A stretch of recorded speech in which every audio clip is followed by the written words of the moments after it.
Hello hello हामी तेल हाल्दैछौँ अब अर्को के हाल्ने सोच चिनी हाल्दैछु अब चिनी हाल्ने हो चिनी कति अबे कस्तो छियो कस्तो पहेँलो दुध तेल राखेको थियो नि त त्यही भएर पहेँलो भएको आमा सुन्तला अहिलेदेखि खाएको छैन कहिले खाने सुन्तला अबको सिजन आउँदैछ नि त बिस्तारी जाडो महिना सुन्तला खाने हो जाडो त भइसक्यो त जाडो आइसकेको छैन नि बल्ल आउँदैछ नि त बल्ल आउँदैछ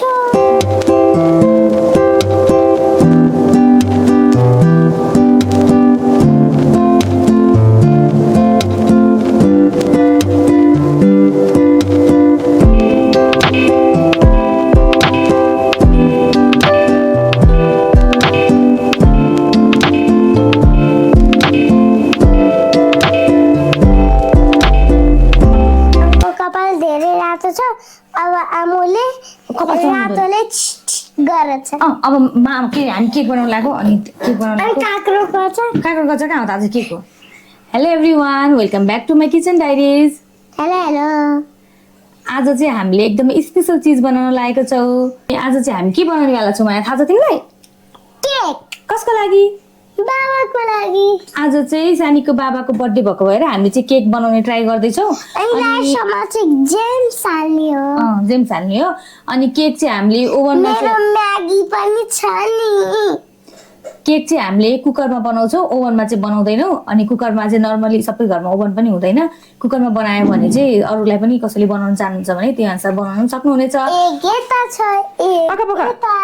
फर्स्टमा चाहिँ के गर्छौ म भन्दै जान्छु अनि सानी तिमी गर्ने हो हेल्प गर्ने हो मलाई ल केक बनाउनलाई चाहिँ सबभन्दा सजिलो भनेको चाहिँ यो राइस कुकरको भाडा भयो भने मेजर गर्न सजिलो हुन्छ मेजरमेन्ट कप छैन भने चाहिँ यसबाट गर्नु होला मसँग पनि छैन त्यही भएर यसबाट एकदम सजिलो हुन्छ अनि म यसको युज गर्छु ल म सुरु गर्छु फर्स्टमा चाहिँ हामी तेलबाट सुरु गर्छौँ तेल लिँदाखेरि चाहिँ यो राइस कुकरको भाडाको पुरै 1 कप भाडा नलिएर त्योभन्दा अलिकति कम लिन्छौँ मैले चाहिँ राइस ब्रान्ड तिमी हाल्ने राइस ब्रान्ड ओइल लिँदैछु जुन खाने तेल युज गर्नुहुन्छ त्यही गर्नु होला यो चाहिँ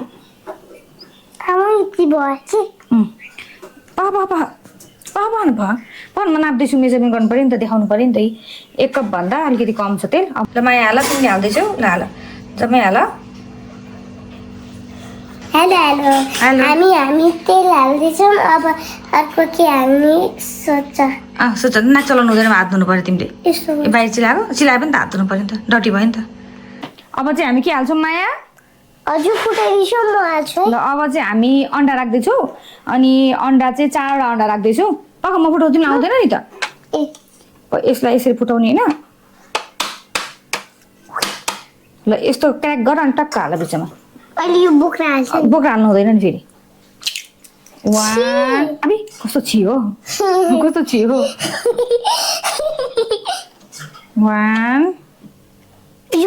यस्तो अन्डा खान्छ नि हो त ल फुटा मलाई फुटाइदियो बिस्तारै फुटाऊ है अझै के फुटाउ त ल भयो 2 अर्को फुटाऊ धेर नगर है छुयो त्यहाँ पुस्नु हुन कान्छ 3 देऊ अर्को देऊ लास्ट लाखा माथिबाट फुटाइदिएछ आनाले 4 मिक्स गर्ने म दिन्छु कति पहिला पुस्नु पर्यो तिमी डटी गर्यौ नि त तिमी डटी गर्यौ नि त्यसलाई पुस्नु पर्यो नि त फर्स्ट चुइहाल्छ नि त काम गरेपछि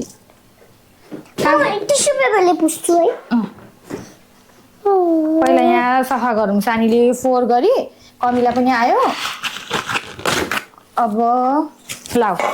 1 को काम सक्यो होइन माया मिक्सको काम मिक्स अहिले होइन पहिला सबै सकाएपछि मिक्स हो यो राइस कुकरको भाडामा 40 लेखेको छ यो 40 लेखेको छ अथवा 1/4 लेखा हुन्छ अथवा 40 लेखा हुन्छ त्यो राइस कुकरको भाडा अनुसार हुन्छ अनि त्यो 1/4 हाल्नु होला दुध चाहिँ ल हाल दुध यसमा 1/4 दुध हाल्दैछौ ल तिमी हाल्छौ होइन ल हाल दुध हाल सानीले दुध हाल्दैछ कस्तो पहेँलो दुध तेल राखेको थियो नि त त्यही भएर पहेँलो भएको चिनी हाल्दैछु अब चिनी हाल्ने हो चिनी कति हाल्ने माया चिनी हाल्ने यति 1 कप चिनी चाहिँ राइस कुकरको भाँडाको 1 कप चिनी हाल्दैछौ ल हाल चिनी हाल्दैछु सानाले हाल हाल हाल हाल चिनी चाहिँ आफ्नो स्वाद अनुसार पनि हाल्न सक्नुहुन्छ 1 कप हाल्दाखेरि चाहिँ ठिक्क टेस्ट पनि गुलियो आउँछ ठिक्क हुन्छ यो कस्तो होला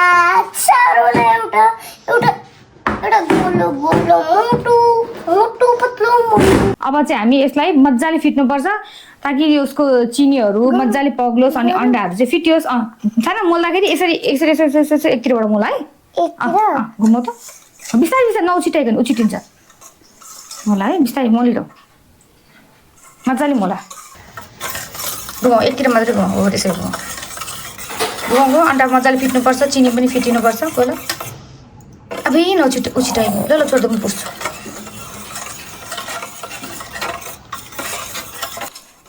खै हेरौँ म चेक गरौँ फिट्यो कि फिटेन यसरी मजाले यो चिनीहरू चाहिँ पग्लिनुपर्छ त्यसपछि अब अरू प्रोसेस हामी गर्छौँ चिनी अलिअलि बाँकी छ बिस्तारै गर ल अनि सबै कुराहरू चाहिँ दुधहरूदेखि लिएर सबै चाहिँ रुम टेम्परेचरमा हुनुपर्छ तातो पनि हुनु हुँदैन चिसो पनि हुनु हुँदैन नभए केक चाहिँ बिग्रिन्छ के पर्यो केकमा हेर्नु त्यो 1 को हो के फरक पर्दैन यी त कालो कालो अलिकति त्यो कालो 1 कै हो कि कालो त्यो के हुँदैन म निकालिदिन्छु चम्चाले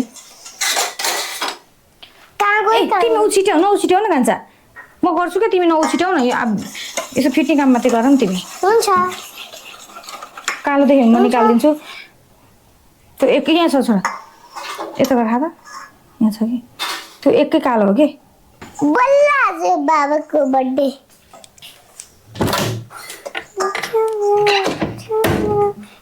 कहाँ हट त म पिठो निकाल्नु पर्यो यहाँबाट गहुँको पिठो यहाँ छ तिमी ओर्ला त पिठोहरू हाल्दा चाहिँ यस्तो चाल्नीले छानेर हाल्नुपर्छ अनि नभए त फेरि राम्रो हुँदैन फ्लपी बनाउनुको लागि अनि बबल्सहरू पनि आउँदैन यस्तो छान्यो भने यस्तो छान्न लिनु होला म चाहिँ 2 कप पिठो हाल्दैछु त्यही भएर पहिला 1 कप हालिहाल्नु अब छान्न सक्छु ल छान त पख यसरी ए बाहिर पखेलामा आयो यसो गर यसरी छान्नुपर्छ हामी दुईजना ल हो कति थोरै भन एकछिन ल थोरै त सिम सक्छु अन्डामा नछो है तल अन्डामा छोयो भने भाँडै बिग्रिन्छ के 1 कप भयो अब फेरि 1 कप ल रुख ल हामीले 2 कप पिठोको बनाउँदैछौँ खोइ ल बिस्तारै म अगाडिसम्म छु हजुर पछाडि ए झर्ला ल सुन्तलाको बोक्राको धुलो बन्छ यो पनि राख्छौँ बास्नाको लागि सुन्तलाको छि भन्नु हुँदैन छि चाहिँ हैन मन पर्यो मन पर्दैन सुन छि चाहिँ हैन मन पर्दैन के खाना चाहिँ मन परेन छि चाहिँ हैन के आमा सुन्तला अहिलेदेखि खाँदैन कहिले खाने सुन्तला सुन्तला अबको सिजन आउँदैछ नि त बिस्तारी अब जाडो महिना सुन्तला खाने हो हो जाडो त भइसक्यो त जाडो आइसकेको छैन नि बल्ल आउँदैछ नि त बल्ल आउँदैछ अब चाहिँ त्यति नै मैले यो सुन्तलाको धुलो छ हामीसँग बोक्राको धुलो यो राख्छु बास्नाको लागि चाहिँ म यसमा यही छान्नीमा बेकिङ पाउडर राख्दैछु बेकिङ पाउडर चाहिँ यति सानो चम्चाको 1 चम्चा मैले काटेर राख्दैछु छान छोरी यसलाई पनि त्यति नै बेकिङ पाउडर जति नै नुन पनि राख्दैछु यो छान्नीबाट सबै हाल्ने कामहरू चाहिँ मैले अब हालिसकेँ अब यसलाई मिक्स गर्ने काम छ मिक्स गर्ने बेला चाहिँ जहिले पनि एउटै साइडबाट फोल्ड गर्नुपर्छ यस्तो फोल्ड गरेर अनि बिचबाट यस्तो ल्याउँदै यसरी गर्दै बिचमा ल्याउँदै गर्दै बिचमा ल्याउँदै गर्नुपर्छ ल मैले चाहिँ मिक्स गर्छु यसलाई यसरी गर्ने फेरि यहाँबाट घुमाउने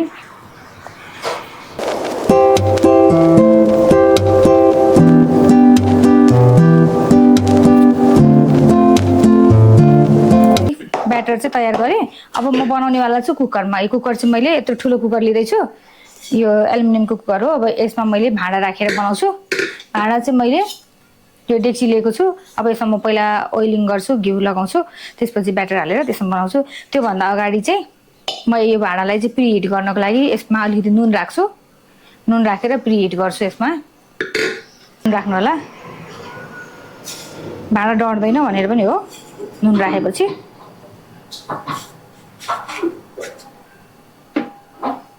3-4 मुठी नुन राख्नुभयो भने भाँडा पनि डढ्दैन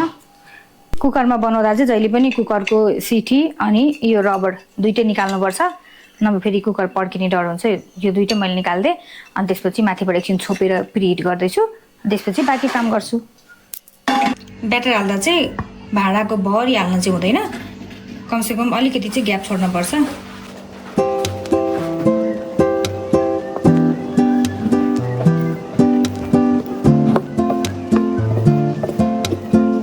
एकको ब्याटर हालिसकेपछि यसरी भाँडालाई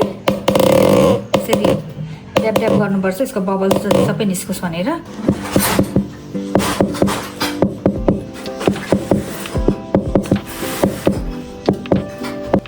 यो कुकर चाहिँ मैले प्रिहिट गर्न राखेको थिएँ, तातो हुन्छ, एकदम केयरफुल भएर हाल्नुपर्छ। खोल्नु कि मलाई चाहिँ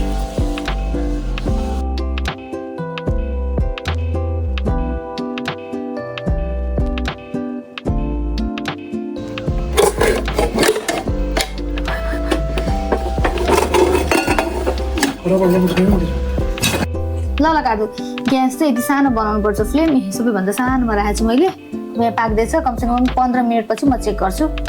30 मिनट जति भयो। अब म छिटो खोलेर चेक गर्छु कतिको पाक। कस्तो मजाले माथिसम्म आइसकेछ, तर अझै अलि पाक्न बाँकी नै छ।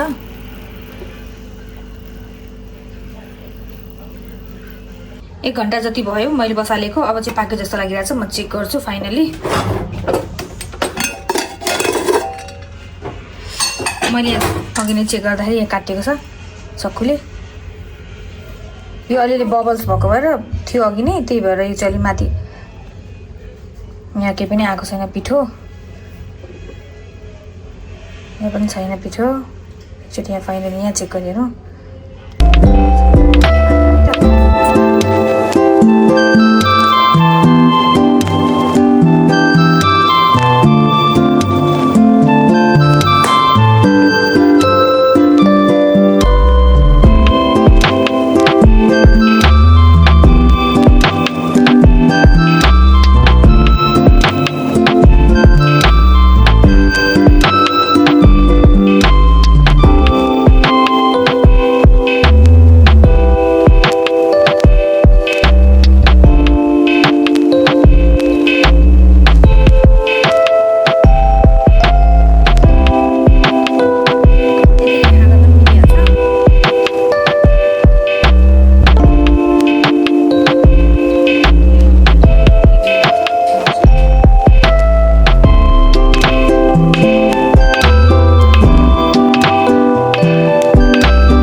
मैले क्रस्ड कोकोनट हो, नरियल, त्यो राख्दैछु।